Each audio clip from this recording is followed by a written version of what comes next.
ये है प्राचीन हनुमान मंदिर जो मेदिनीनगर के कोयल नदी के पास स्थित है। भूत पिशाच निकट नहीं आवे, महावीर जब नाम सुनावे।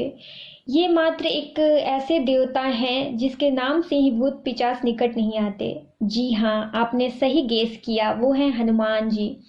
हनुमान शब्द का अर्थ होता है निरंकारी या अभिमान रहित।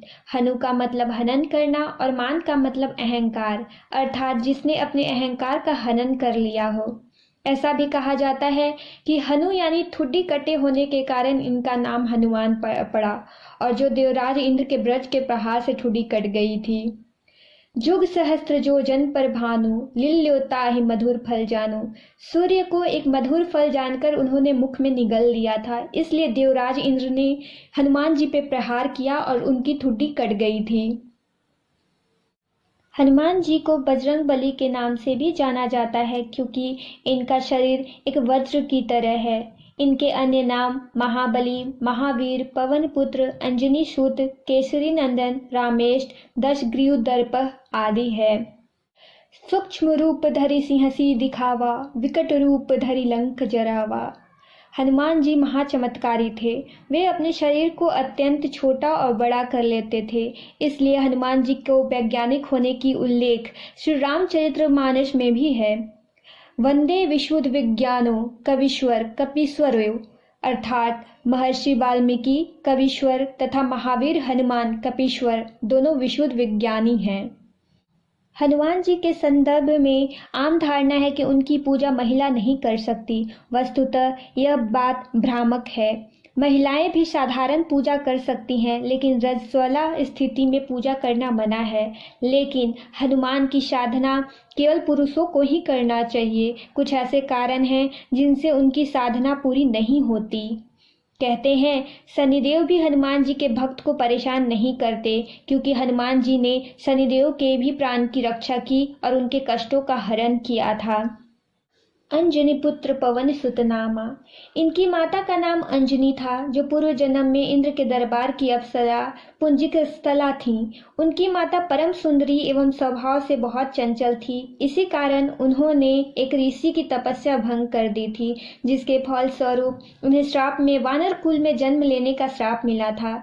जब माता ने क्षमा याचना की, तब ऋषि ने कहा कि उनका श्राप का प्रभाव तो टल नहीं सकता, लेकिन उन्होंने वरदान में हनुमान जी जो रुद्र अवतारी हैं, उनका जन्म माता अंजनी के कोख से होने का वरदान दे दिया। दुनिया चले ना राम के बिना, राम जी चले ना हनुमान के बिना। जहाँ हनुमान होंगे वहाँ सीता राम की मूर्ति अवश्य होगी। ऐसी मान्यता है कि आज भी जहाँ जहाँ श्री राम का नाम पूरी श्रद्धा से लिया जाता है, हनुमान जी वहाँ किसी न किसी रूप में अवश्य प्रकट होते हैं। कहा जाता है सीताराम कहिए, जाहि विधि रखे राम ताहि विधि रखिए। भाई कोई और ऑप्शन है क्या? नहीं रखोगे तो क्या करोगे? खैर, मैं मजाक कर रही हूँ। भगवान और ईश्वर संसार का सृष्टा और शासक माने जाते हैं, इसलिए एक मंदिर में कई देवी देवताओं की मूर्ति आपको देखने को मिल जाएगी, जैसे यहाँ दिख रही है। मंदिर परिसर में आपको आसानी से नीम और तुलसी, चाहे वो वन तुलसी हो, श्याम तुलसी हो, राम तुलसी हो, श्वेत तुलसी हो या नींबू तुलसी हो, ये सब देखने को मिल जाएंगी, क्योंकि ये देवताओं का प्रतीक माना जाता है। कबीर जी कहते हैं, माला फेरत दिन गयो फिरा न मन का फेर। और वर्षा कहती है, जब मन में लोभ रखे कोई, तब कैसे रब करेगा खैर। मैं तो बस इतना ही मांगना चाहूँगी, बुद्धिहीन तनु जानिके सुमिरो पवन कुमार। बल बुद्धि विद्या देहु मोहि, हरहु कलेश विकार, हरहु कलेश विकार।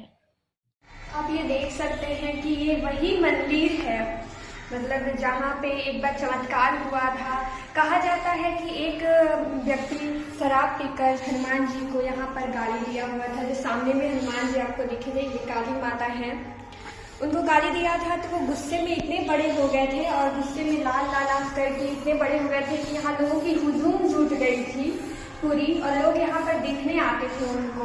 और कई पूजा पाठ के बाद और उनको शांत किया गया और मूर्ति फिर उसी जगह स्थान पर आ गई, उसी मतलब स्ट्रक्चर में आ गई जिसमें थी वो। है कि हनुमान जी इस धरती के जीते जागते, कलयुग के जीते जागते देवता माने जाते हैं, जो पूजा पाठ करने से तुरंत खुश हो जाते हैं। आइए आपको मैं उस हनुमान जी का दर्शन कराती हूँ, जो अपने आप को बहुत बड़ा कर लिए थे गुस्से में और आंखें लाल लाल कर ली।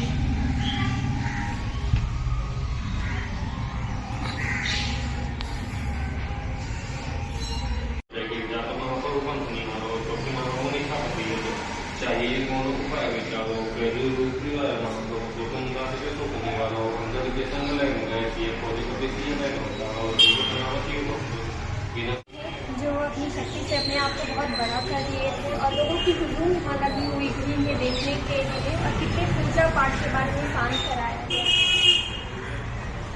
और यहाँ पे साथ शिव जी हैं, क्योंकि हनुमान जी को शिव जी का अंश माना जाता है, इसलिए शिव जी यहाँ पे विराजमान हैं। साथ में इनकी भी पूजा की जाती है यहाँ पे। यहाँ पे कई अन्य देवी देवता भी है, जैसे सीताराम भी हैं।